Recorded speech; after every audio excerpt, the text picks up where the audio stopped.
Hi guys welcome back to my channel Saritha kitchen. So ఈరోజు వచ్చేసి మనం సింపుల్గా ఎగ్తో ఇలా గుజ్జు అయితే ప్రిపేర్ చేసుకుందాం. సో రైస్లోకి కానీ చపాతీలోకి కానీ సూపర్ ఉంటుంది గైస్. ఒకసారి మీరు కూడా ట్రై చేయండి. ఫస్ట్ అయితే ఆయిల్ వేసుకొని ఆనియన్స్ అయితే ఇలా సన్నగా కట్ చేసుకొని వేసుకోవాలి. ఆనియన్స్ వేసిన తర్వాత కోసేపు ఆయిల్లో ఫ్రై చేసుకోవాలి ఆనియన్స్ని బాగా. ఆనియన్స్ని చూడండి ఇలా బాగా వేయించుకున్న తర్వాత మనము ఇప్పుడు పచ్చిమిర్చిని అయితే సన్నగా కట్ చేసుకొని వేసుకోవాలి. పచ్చిమిర్చి అండ్ పెప్పర్ పౌడర్ ఇలా కచ్చాపచ్చిగా దంచేసుకోవాలి. అండ్ గార్లిక్ కూడా ఇలా కచ్చాపచ్చి జజ్జుకొనేసి వేసుకునేసేయాలి. ఇలా ఇవన్నీ వేసేసి ఒకసారి మిక్స్ చేసుకునేసేయండి. ఇలా అంతా బాగా మిక్స్ చేసుకున్న తర్వాత మనము టమోటోస్ని కూడా సన్నగా కట్ చేసుకొని పెట్టుకోవాలి. ఆనియన్స్‌ని ఇలా బాగా గోల్డెన్ కలర్ వచ్చేంత వరకు వేయించుకునేసి మనము సన్నగా కట్ చేసుకొని పెట్టుకున్న టమోటోస్‌ని కూడా వేసేసేయండి. టమోటోస్ కూడా వేసేసి ఒకసారి బాగా మిక్స్ చేసేయండి. ఇలా టమోటోస్‌ని అంతా బాగా ఒకసారి మిక్స్ చేసుకున్న తర్వాత కొంచెం సాల్ట్ అయితే వేద్దాం ఇప్పుడు. సాల్ట్ వేస్తే కొంచెం ఫాస్ట్‌గా టమోటోస్ అనేది సాఫ్ట్‌గా ఉడికిపోతాయి. సో, సాల్ట్ వేసేసి బాగా టమోటోస్ సాఫ్ట్‌గా అయ్యేంత వరకు మనము వేయించుకోవాలి. చూడండి. మనకి టమోటోస్ అయితే సాఫ్ట్‌గా ఇలా అయితే ఉడికిపోయాయి కదా! ఇప్పుడు నెక్స్ట్ మనము మసాలాలైతే యాడ్ చేద్దాం. ఇలా అయితే బాగా టమోటోస్‌ని సాఫ్ట్‌గా అయ్యేంత వరకు వేయించుకునేసేయండి ఫస్టు.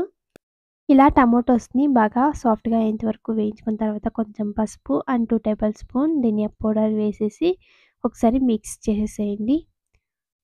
ఇలా బాగా మనము మిక్స్ చేసుకున్న తర్వాత మసాలా వేసిన తర్వాత మనము ఎగ్స్‌ననేది వేసుకునేద్దాం. ఒకసారి ఆయిల్‌లో మిక్స్ చేసేయండి ఇలా.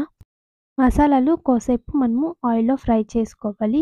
చూడండి ఇలా మసాలా ఇలా బాగా మనకి ఆయిల్‌లో ఫ్రై అయిన తర్వాత ఇప్పుడు మనము ఫైనల్‌గా మనము ఎగ్స్‌నైతే వేసుకోవాలి.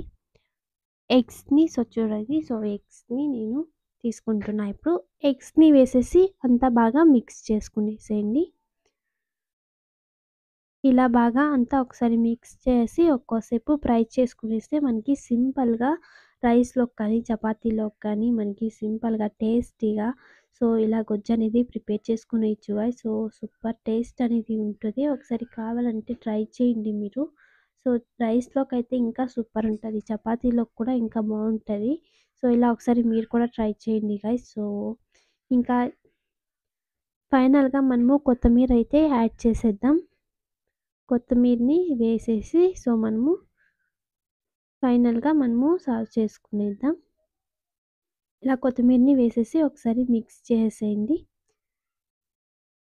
ఇలా బాగా ఒకసారి మిక్స్ చేసుకున్న తర్వాత మీరు ఇలాగే రైస్‌ని వేసేసి కలుపుకోవచ్చు. లేదంటే సెపరేట్‌గాను వేసుకొని కలుపుకొని తినొచ్చు.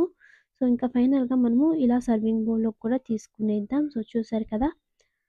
సింపుల్‌గా, టేస్టీగా ఇలా మీరు కూడా ఇంట్లోనే ప్రిపేర్ చేసుకునేసేయండి. సో, ఇంకా ఇది గైస్ ఈరోజు రెసిపీ వచ్చేసి మీకెలా అనిపించిందో తప్పకుండా కామెంట్ చేయండి. అండ్ తప్పకుండా సబ్స్క్రైబ్ చేసుకోండి. నెక్స్ట్ వీడియోలో అయితే కలుద్దాం గైస్. Bye bye.